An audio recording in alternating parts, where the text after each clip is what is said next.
On December 27, 1892, Livingstone and Biddle College, now known as Johnson C. Smith University, played in Salisbury, North Carolina, with Biddle winning 5-0. Over time, HBCU football has evolved. HBCU football's popularity continues to rise. Millions attend games each year and millions more watch on television. The HBCU bands provide some of the top entertainment in the country. Over that time, some of the best players to ever play in the National Football League played at HBCUs. Every Monday through Friday on the HBCU Football Daily Podcast, national radio and television host Donal Ware takes a look at what's happening in HBCU football and talks with coaches, players, administrators, and media about the season. Make sure you join the conversation on social media. Now, here's your host, Donal Ware. It's a Christmas and holiday edition of the HBCU Football Daily Podcast for today, Wednesday, December 20th. I'm Donal Ware. It's a special edition of the HBCU Football Daily Podcast in 2023. Look, we weren't as consistent as we would have liked to have been with the HBCU Football Daily Podcast, and we recognize that. But in 2024, we will be back and better than ever in 2024. So we wanted to do sort of a wrap-up edition of the HBCU Football Daily Podcast, a wrap-up edition of the season, which was a phenomenal season. Congratulations to the Florida A&M Rattlers, named HBCU National Champions, as the HBCU coaches and media polls were released on Monday. It was a good football game in Atlanta on Saturday, with Florida A&M coming away with the 30-26 victory over Howard. And Howard had some opportunities, went up 14-0, was up 16-7, and Florida A&M just kind of stayed patient. As a matter of fact, Willie Simmons, who was also voted the HBCU Coach of the Year, we'll talk a little bit more about that, stated in his wrap-up press conference on Monday, the Rattlers never panicked, even when going down 14-0, even when Jeremy Musa threw the interception, never panicked, stayed vigilant, and came out with the victory. Meanwhile, for Howard, you look at a Howard team where the quarterback, Quentin Williams, I was looking, I think he only threw one interception in the last 5 games, or one interception against MEAC opponents. I think in his last 5 games, he was like 10 touchdowns to 1 interception, had with 3 in this football game. So, but, you know, a number of different factors, and give Florida A&M really all the credit in the world. That defense is really, really good. The Rattlers settled down. Isaiah Major, the linebacker, is the absolute truth. And so Florida A&M gets its first HBCU national championship since 1998, and its first appearance, of course, in the game in Atlanta, and was able to get that victory. And now we'll see what happens. Willie Simmons going to build upon this. And I think, you know, there's a couple of things I want to kind of really get to when I think about summation of the season. And let me even start. I think it was going to be one of the things I was going to mention last, but let me even talk about this, the transfer portal. You know, in thinking about Willie Simmons, I think about Florida A&M and what Willie Simmons was able to build. Now, think about this. Even through the pandemic, when Florida A&M did not play in 2020, okay, he was able to keep a lot of those players together. Isaiah Land had other opportunities to leave and go other places. He stayed through last year. Isaiah Major. A lot of these guys, where they had opportunities to leave, Willie Simmons was able to keep those players. And I think that he'll be able to keep, you know, quite a bit of those players moving forward. I look at this transfer portal. It's like the day after the season is over. It was a mass exodus across college football. But to me, more surprisingly, and specifically as it relates to HBCUs, a lot of really good players that are leaving programs to go to other places. Look, if a program doesn't fit for you, it's not a fit for you. I mean, I guess I kind of understand that. I would say this: under the old rules, you couldn't just transfer from program to program because you didn't like the program. There were specific reasons if you decided to make a transfer. Now, you always have been able to transfer, but you hadn't always been able to play right away, where now, you can play right away. And it's a bit surprising. I mean, I get it. If you're coming to, an HBCU and maybe you were what we called an old prop 48 or 42 person grade wise, and you didn't have a chance to get to go to one of the bigger schools. So you ultimately came to a smaller school, and specifically an HBCU. And of course, a lot of guys stayed there because you'd have to sit out a year if you wanted to transfer back up to where you really wanted to go. You had some guys that had those kind of situations that decided to transfer. But, I look at it like this. And again, I don't behoove anybody who wants to play where they want to play. But for some of the guys that transferred, I would ask this question. The same schools you're transferring to, or you're putting your name in the portal, a lot of times because you're looking to kind of maybe move up, were those same schools recruiting you to come to their specific school before you actually signed to go to said HBCU that you're transferring away from, right? Our schools have almost become sort of a training ground, a minor league, if you will, for places to transfer to. And I think that's very unfortunate. Look, if it's a situation, there have been plenty of situations where it makes sense. Even under the old rules, sometimes, a parent may have passed away or something like that. You want to be a little bit closer to home under the old rules, so you would I get all of that, but I would just caution, because then sometimes it doesn't always work out at said school you're going to. Okay, you've had a couple of guys that have had some success when transferring. Bashal Tootin, who transferred last year from North Carolina A&T to Virginia Tech, had a really good season with the Hokies this year. Even with A&T, you look at Jacob Roberts. Now, Jacob Roberts graduated. He graduated A&T, then transferred. See, under those old rules, if you graduated, then you were able to transfer and play right away. But even Jacob Roberts had a really good season for Wake Forest. I don't know all the numbers, but he was one of the leading tacklers, at least for Wake Forest. Had a really, really good season for the Demon Deacons. So you have sort of those different dynamics where there are some successes. And it's not to say that players won't have success, but boy, just remember, did those schools that you're trying to go to recruit you at first, or in a lot, and that's one part of it. Could be, maybe the fact that, it just wasn't a good fit. Sometimes it's just not a good fit.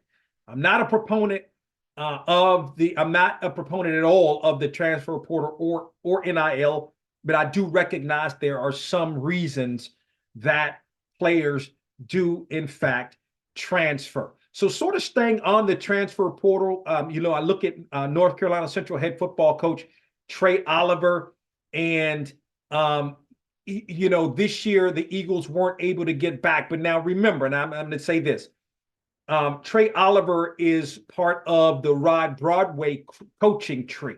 And I remember in 2015, A&T won the HBCU National Championship, won, the Celebration Bowl against Alcorn State. The next year did not, as a matter of fact, lost to North Carolina Central, but went to the playoffs in 2016. And then in 2017, Rod Broadway's last year went undefeated, won the Celebration Bowl, and then A&T won under Sam Washington the HBCU National Championship the next couple of years.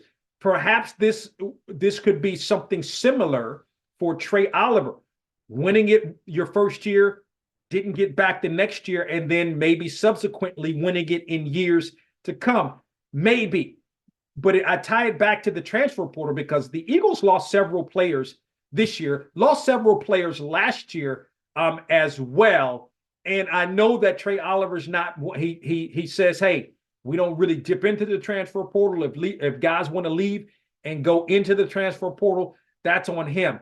But we'll see, because if you have a mass exodus, you can build your program up, no doubt about it, but you're still going against programs that are established with players that maybe have been together for quite some time. So I'm interested to see moving forward. I thought, obviously, the Eagles had a good season. I'm interested to see how the Eagles season will be moving forward. That's one of my takeaways from the 2023 season, looking into 2024. Buddy Pugh retiring as the head football coach at South Carolina State after 22 seasons.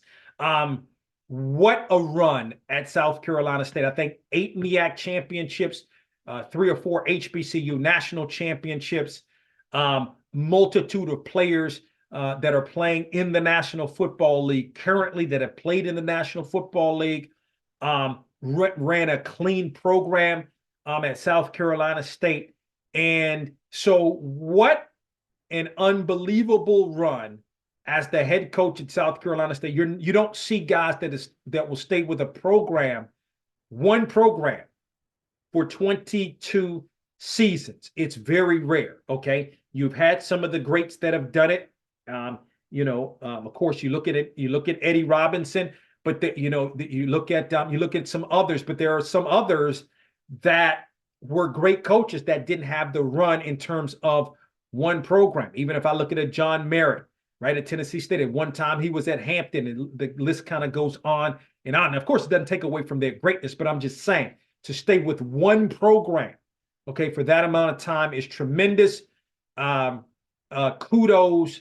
I would tip my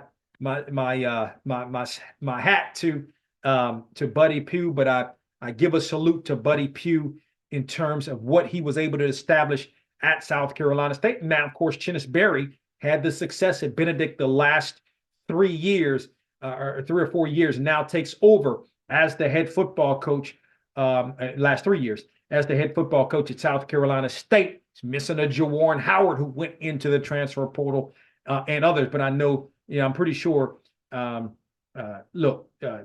you're talking about Chennis Berry going to be able to establish a really, really good program. So again, tipping my cap. And one of the takeaways for me, Buddy Pugh retiring as the head football coach at South Carolina State. One of the other takeaways that I had, the competitiveness of the SIAC this year, especially in light of doing away with the divisions, which I thought was a good move. And it turned out to be, because it made for some excitement down the stretch. When you have divisional matchups, and in the SIAC now, I will say this, in years past, it generally came down to the last game of the season between Miles and Tuskegee to decide the Western Division. But this year, look, Albany State won it on the last day of the season, probably should not have even been in the SIAC championship game. Okay, Benedict ran away with it, but you still had the likes of a Tuskegee who only had 3 losses. You had the likes of a Miles who only had 3 losses. Allen only had 3 losses. Tuskegee had 4 losses, but it played 11 games, right? Edward Waters was right there. It was so competitive in the SIAC this year, and it was really good to see, especially after doing away with the divisional part of the conference. So kudos to the SIAC. I thought the football was excellent, and I thought it made for excitement down the stretch in the SIAC. Another one of my takeaways, the future of the MEAC / Celebration Bowl. Okay, where the MEAC sits right now, and the MEAC is in good position, right? Like 6 teams. You may say it's only 6 teams, but at the end of the day, in other words, right now, the MEAC and the future of the MEAC, at least from a football standpoint, is tied to the Celebration Bowl as we stand right now, which runs through 2026. In other words, let's say the Celebration Bowl went away. Well, guess what? The MEAC would not have an automatic berth to the FCS playoffs right now. It's not to say that it couldn't get an at-large berth. We saw it happen this past year, last month, where North Carolina Central got the at-large berth. We saw it happen back in 2016 in the Celebration Bowl era, where North Carolina A&T got the at-large berth going back again to the 2016 season. But, it just had me thinking a little bit. The MEAC is good right now. Again, as I've always stated, financially it's in good shape financially. But what happens if that Celebration Bowl goes away? And the reason I say that is this.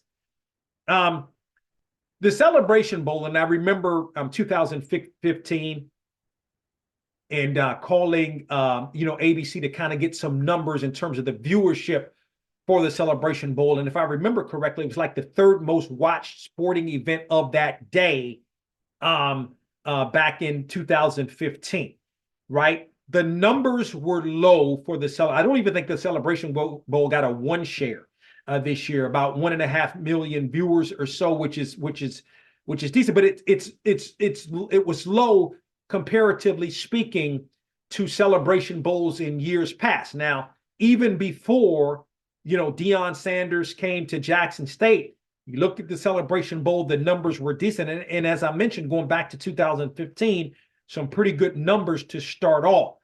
It's interesting because I look at the attendance numbers, and the attendance was good. I think in excess of 41,000 is solid. The previous 2 years, you had I think 48,000 and 49,000, something like that. But I think a lot of that had to do with Jackson State and Deion Sanders being the head coach, in terms of the numbers approaching 50,000. Although Florida A&M brings, a great crowd. Jackson State brings a great crowd anyway, even outside of Deion Sanders, right? But when you go back to before Deion Sanders and before COVID, you were in the 30,000 range in terms of attendance. So I think it's done a good job in terms of the Celebration Bowl, in terms of marketing itself. So it's not just fans of the respective teams that come out to the game, but it's HBCU alums, generally speaking, and specifically a lot of times in Atlanta, because when you look at Atlanta, it's one of your really big cities, and you've got alumni associations, I'm sure, of most of the HBCUs that have established alumni associations in Atlanta that will support the Celebration Bowl. That said, in that noon time slot on ABC, I'd be interested to see how ABC and Disney approaches that moving forward with such low numbers. Okay, so got to find a way. You've got the attendance numbers are solid. I think 41,000 at a game is good. I think that's solid. But now you've got to find a way to get those numbers up in terms of the viewership. Because if the Celebration Bowl goes away, then the MEAC's got a little bit of an issue. And I'm sure that the MEAC is still moving forward in terms of trying to solidify other schools to be part of the conference. From a basketball perspective, you've got 8 schools. You're good when you add Coppin State and Maryland Eastern Shore. You're good with that. But look, baseball went away, unfortunately. You know what I mean? So it's just something to kind of keep an eye on, and something that I thought about, sort of one of the takeaways from the 2023 season, all being it the latter part of the season. Finally, players of the year, the offensive player of the year in HBCU, Davius Richard, the quarterback for North Carolina Central, had a tremendous year. I think he was responsible for 40 touchdowns. Matter of fact, I think he had more rushing touchdowns than he had passing. No, maybe 21 to 18, something like that. 39, 40 touchdowns. Had a really, really good season. The Willie Davis Defensive Player of the Year, Terrell Allen, the defensive lineman from Tennessee State, had 28 tackles for loss. He had 14 sacks, had an absolutely tremendous season, did Terrell Allen. Your Special Teams Player of the Year, Tamon Cook, the kick returner for North Carolina A&T, returned 3 kickoffs for touchdowns on the season. Your Coach of the Year, Willie Simmons, phenomenal job at Florida A&M. It finally came to fruition. He had done, and look, when I think about Willie Simmons, and as a matter of fact, if you didn't have a chance to listen earlier in the year, maybe in October, during the HBCU Football Daily Podcast, had a conversation with Willie Simmons. I invite you to check that out because, and I asked him about maybe an opportunity to head coach at the FBS level. He had something really interesting to say. I invite you to go back and check out that conversation. But, you think about his days at Prairie View A&M, where he did a good job there, and now doing a really, really good job at Florida A&M. It all came to fruition with winning the HBCU National Championship, and he was named the HBCU Coach of the Year. The Rookie of the Year was Jawarn Howell, the running back for South Carolina State. And then the Impact Player of the Year, which is an award given by Box to Row, was Morgan State linebacker Eric Hunter, E40. I thought he had an absolutely tremendous season. What an impact he had. And he had a really huge game on his way to being named HBCU National Player of the Week, going back to week 1 with Morgan State's victory over Richmond. He had a tremendous impact, I thought, did one E40 Eric Hunter for Morgan State and on that Morgan State program. And he's just a junior. And I hadn't looked into transfer portal deal recently. I'm assuming that he's coming back for Morgan State. So that would bode well for the Bears. So those are some of my takeaways from 2023. What are some of your takeaways from 2023? Hit me up via X at DWare1, at DWare1. Let me know some of your takeaways from 2023. Listen, this is the last podcast for 2023. Thank you to those who supported the HBCU Football Daily Podcast and have supported the HBCU Football Daily Podcast. This now our 7th season of the HBCU Football Daily Podcast. Thank you to those that have shared the HBCU Football Daily Podcast as well, shared the content with your friends. So again, last edition of the HBCU Football Daily Podcast, but Box to Row in of itself continues. We've got the weekend edition of the program. As a matter of fact, we began our year-end review shows. And of course, for a radio station in your area that carries Box to Row, you can log on to boxtorow.com and click on the affiliates link to find a radio station in your area that carries the program. You can also listen Fridays at 6 p.m. Eastern Time. That's 5 Central and 3 Pacific Time on Sirius XM College Sports Radio. That's channel 84. You can also listen Saturday mornings, 9 a.m. Eastern, 8 Central Time, 6 a.m. Pacific Time on Sirius XM channel 142, the HBCU channel. Listen, have a very Merry Christmas, happy holiday season, Happy New Year to you and yours. And for all of us from the HBCU Football Daily Podcast, thank you for your support. And we'll talk with you in 2024.